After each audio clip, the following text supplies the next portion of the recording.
প্রিয় দর্শক নমস্কার। My YouTube channel Debnath vlogs and Facebook page Nasimpur today. তো নসিমপুর টুডের পরিবার থেকে সবাইকে নমস্কার, সালাম ও সত শ্রী আকাল জানাই আজকের এই ভিডিওটা। আপনারা 2 দিন আগে দেখছেন যে দলাই সমষ্টির আরাধনপুর এবং উত্তর শেওড়ারতল আরও বেশ কয়েকটা গ্রাম নিয়ে এখানে এত প্রচণ্ড ঝড় তুফান বৃষ্টি হয়েছে। এই বৃষ্টির সঙ্গে সঙ্গে বড় বড় 400 গ্রাম 500 গ্রাম ওজনের শিলা বৃষ্টি হয়েছে এবং শিল দিয়া এই 400 গ্রাম ওজনের শিলের কারণে প্রত্যেক পরিবারের একজন পরিবার বাকি নেই যে টিনগুলা খানা হইয়া কিরকম ভাঙছে। আপনারা দেখছেন অনেকে, আর এখনো দেখুন এই যে আগের ভিডিওগুলা আমি যেগুলা গিয়া জায়গা প্র্যাকটিক্যাল ফিল্ডে গিয়ে আমি যেগুলা ভিডিও নিয়েছিলাম, কেউ কিন্তু গেছিল না। ফার্স্টই আমি গেছিলাম, তারপরে দিয়া আমার সাবির ভাইও দেখছি আর অন্যান্য কারা গেছেন জানি না। যাই হোক, তো ওই ভিডিওগুলো দেখুন, আগের দৃশ্যগুলা দেখুন কতটা ক্ষতি করছে রে ভাই। এটা কিতা শিল দিছে ঠাকুর, কিতা হইছে কিতা বাংলা ভাষায় ও বারে তান গরু এটা আরাধনপুর পড়ছে তো না? ঠিক আছে। তো আপনারা দেখুন, ওই যে আমি গিয়ে লাইভ করছি নরসিংপুর টুডেতে এবং আমার বেশ কয়েকটা নিউজ চ্যানেলও দিছি। তো যাই হোক, এই নিউজ দেওয়া এবং লাইভ করার পরিপ্রেক্ষিতে এই লোকালের আমাদের মন্ত্রীর কানেও গেছে, প্রাক্তন মন্ত্রীর কানেও গেছে, পরিমল শুক্রবৈদ্য মহাশয়ের কানে গেছে এবং শশাঙ্ক ভূষণ মহাশয় এবং ভূষণ মহাশয় তারা গিয়া ফিল্ডে নামছেন। লামিয়া গতকালকে প্রত্যেক ফ্যামিলির মধ্যে কিছু কিছু ফ্যামিলির পলিথিন দিচ্ছেন, কিছু বাকি রয়েছে, এখন দেওয়া হইব। ঠিক আছে। তো খুবই খুশি লাগলো যে নগদ অবস্থায় বৃষ্টি দিলে তারা থাকতো কিভাবে, এই চিন্তাধারা করিয়া যে তারা তেরপাল পাইছেন। এই তেরপালের ছবিগুলো আপনারা দেখুন।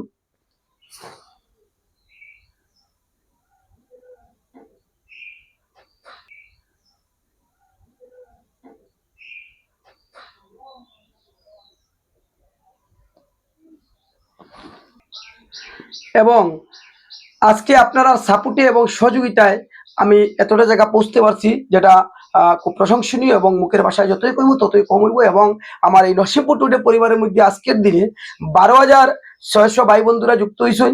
আগামী দিনে আরো আশা আছে যে আরো 20-25,000, 30,000, 50,000 এইভাবে যুক্ত হইবা, যেটা আমি দেখি। আর সবাই ভালোবাসা দিতে এবং এই দলাই সমষ্টির এই যে আরাধনপুর এবং শেওড়ারতলা যাওয়ার পরে এত খুশি লাগছে, সবাই আমারে দেখার পরে খুবই খুশি হয়েছে। আমি সামান্য ব্যক্তি, একজন কন্টেন্ট ক্রিয়েটার এবং কীর্তনী হিসাবে পরিচিত তার কাছে। যাই হোক, কারোর তো কিছু আমার দেওয়ার ক্ষমতা নাই। এই ভিডিওটা দেওয়ার পরিপ্রেক্ষিতে তারা এইটা যে ফেসিলিটি পেয়েছে, আমি খুবই খুশি। এবং আপনারা এইভাবে আমার সঙ্গে থাকবে। আপনারা যদি ভিডিওটা শেয়ার করতে না, কিছু লাইক কমেন্ট করতে না, তাহলে ভিডিওটা ভাইরাল হলো না। যাই হোক, ভিডিওটা ভাইরাল হয়, সবাই দেখতে পারছে এবং গরিবের পাশে গিয়ে সবাই দাঁড়াইতে পারছে। তো আগামী দিনেও আপনারা আমার পাশে আপনারা যদি থাকেন, তাহলে আমি গিয়া গরিবের পাশে, আমি অসহায় মানুষের পাশে খাড়া হইতে পারবো। আর আপনারা যদি আমার পিছনে না থাকেন, আমি গেলেই কোনো লাভ হইতো না। সবের ফল হইল কি পাওয়া, যেটা এটা আপনারা লাগিয়া। আর আমি যেটা কাজ করবো, আমার চিন্তাধারা হইলো, আমি যেটা কাজ করবো এটার বিনিময়ে ঈশ্বরে আমার একটা ভালো জায়গায় নিবা এবং এই ফলটা আপনারাও উপভোগ করতে পারবা। কারণ আপনারা ভিডিও দেখলে আমি মানুষের পাশে যাইমু, মানুষের কাছে গিয়ে ভিডিও পোস্টবো, আপনারা শেয়ার মারবা। ঠিক আছে। আর এবং আজকে যে তারা পলিথিন পাইছেন এবং একজন ভাইয়ের সঙ্গে আমার কলে কথা হয়েছে সকালে, ওই ভাই আমার কল করছিলাম, তার একটা তো ওই ভাইয়ের কল রেকর্ডিংটা একটু শুনুন। তো খুবই খুশি লাগে মানুষই যে আমার এইরকম ভালোবাসা দিতরা, এই ভালোবাসাটা আপনার কাছে তুলে ধরলাম। তো এমন এমন জিনিস কিন্তু সোশ্যাল মিডিয়াতে উঠে না। আমি যখন ভালো কাজ করি, ভালো কথাগুলো শুনি এবং ভালো জিনিস আমার কলে শেয়ার করেন, এগুলো তো তোরা করতে, আমি অতদিন তুলছি না। আমি তুলমু কোন জায়গাতে যাই, কি করি এবং কি পাই। ঠিক আছে। এবং গতদিনে দেখুন একজন ভাই, এই আরাধনপুরের একজন ভাই বোম্বে থাকুন, তারা এখানে গিয়া যে আমি যতটা পরিশ্রম হয়েছি বা যেটা আমি করছি, তার বিনিময়ে কিন্তু 1 টাকাও আনছি না। আর টাকা চাচ্ছি না, আমি করছি না, আমি এইসব করলে টাকার কথা কইলে আমার কইবার। ঠিক আছে। যদি কোনো নিউজ করাইন, এই নিউজটা আমি ফ্রিতে করে দিলাম। অন্যান্য সড়কের নিউজ আরো কত নিউজ আছে, তো এই নিউজের লাগে যদি করেন, ঠিক আছে, একটা পারিশ্রমিক আমি আইমু, আমার তেলের পয়সা দিয়ে দিবা, এটা করছি। কিন্তু কোনো ধরনের দুর্যোগে কোনো ক্ষয়ক্ষতি হইব, এটার থেকে আমি যেটা পারবো আমি সাহায্য করবো, আমি নিতাম না। ঠিক আছে। তো আপনারা তেরপালের ভিডিওগুলা দেখুন। প্রথমত তেরপালের ভিডিওগুলা, তেরপাল যে পাইছুন তারা।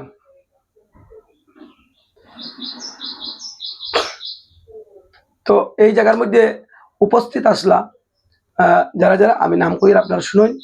এখানে উপস্থিত আসলা তোমার, সেখানে উপস্থিত ছিলেন কাছাড় জেলা কমিটির সাধারণ সম্পাদক শশাঙ্ক চন্দ্র পাল মহাশয়, সঙ্গে ছিলেন কাছাড় জেলা কমিটির কার্যকরী সদস্য ভূষণ পাল মহাশয়, সঙ্গে ছিলেন ধলাই নরসিংপুর মণ্ডলের সভাপতি বিধানচন্দ্র পাল মহাশয়, সঙ্গে ছিলেন শেওড়ারতল জিপি শক্তিকেন্দ্র ইনচার্জ শিবা শুক্লবৈদ্য মহাশয়, ধলাই নরসিংপুর মণ্ডলের সদস্য কার্যকারী সদস্য প্রভাত বৈষ্ণব মহাশয়, সঙ্গে আরও ছিলেন সুজিত শুক্লবৈদ্য, গৌরমণি বর্মন প্রমুখ।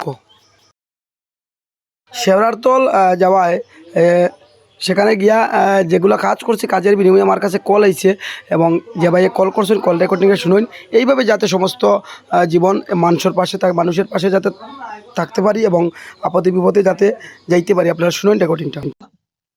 তেরফাল পাইছেন একটা একটা চলবে। ধন্যবাদ ধন্যবাদ। যাই হোক তারফাল যে নাইয়া ফসিছি ওটাও বেসার পরে এরপরে দিয়ে পরের স্টেপিক তো এমনি মন্ত্রী দেখবা কিতা করতা নগদ খালি মেঘর তল থেকে বাঁচো। কালকে বহুত মানুষে মারছে অন্য কইছে সাংবাদিক আবাই ও আর একটা বলা পাইছি। ধন্যবাদ ধন্যবাদ। ওলা যাতে মানুষের কাম করিয়া যাইতাম পারি, আমার ইচ্ছা হইলো ওটা। এখন তারফাল গুলা যেগুলো আইছে যে ওগুলার এখন একটা পোস্ট ছাড়িমু আমি, আমার কাছে শিবুদাই দিছুন। আচ্ছা আচ্ছা আচ্ছা, এখানেও পরিবারও যতক্ষণ জায়গা আটিছি না হ্যাঁ আমার আটা লাভ হয়েছে। আমার তো এমনি আটিতাম পারি না, বহুত চললো আলখা পুজিয়ে। আর বেটা মানুষে যেটা ভালোবাসা দিছুন, তুমি তো লগে আসলাই আমার ওই ওই ওই বেটিকে যখন মানলে না, যাই গেলে না মানেন না, কিন্তু কিতা করতাম আমি টিল্লা বাবা জানি না, তবুও গেছি। যাবাই যদি আমার কথা হইলো আমি যাবাই শান্তি পাই মানুষের, আমি যাবাত রাজি আছি। শান্তি পাইছে আচ্ছা তো। আর এক মাস শুনো, তোমার লেটেস্ট খবর হইলো যে তোমার যে গরর দ্বারা যে যে ফিট মুরাইল যে বাই যে হ্যাঁ হ্যাঁ তার লাগি একটা বড় একজন মানুষ আমার কমেন্ট করছে, ও লাইনের মানুষ হ্যান্ডিক্যাপর টাকা টুকার লাইন করতে পারে আর কি। আচ্ছা আমার কাছে তার ব্যাংক অ্যাকাউন্ট সব আছে নি বলে আছে, তার ফোন নাম্বার দিবার লাগে, ফোন নাম্বারটা আমার দেও চাই। ফোন নাম্বার আমি তোমার তোরা পরে গিয়া দিন তারা করে যাইতে লাগবো আমার ঠিক আছে, আমার হোয়াটসঅ্যাপে দিলে ফোন নাম্বার, ওই নম্বরে ফোন করবো, তোমার নম্বরে লগে দিলেই যদি কোই খেয়ে হইলা ফোন করে বলে হ্যান্ডিক্যাপর বলে তুমি বুঝি লিও, বুঝছো না? আচ্ছা ঠিক আছে তে মানে ওই যে দিশা দাস কই একটা প্রথম দিন আগে লাইভ করলাই না নি হ্যাঁ ওটা একটু যদি ইয়ে করতে মনে হয় আমার ভালো হইলো আর খেয়ে খেয়ে দিশা ওই যে দীপু দাস ওই যে মেয়েটা বেড়া একদম বেকা না নি হ্যাঁ ও যে 15 বছরের মেয়ে যে এটা ভাইবো তো, এটা ভাইবো তো অরুণোদয়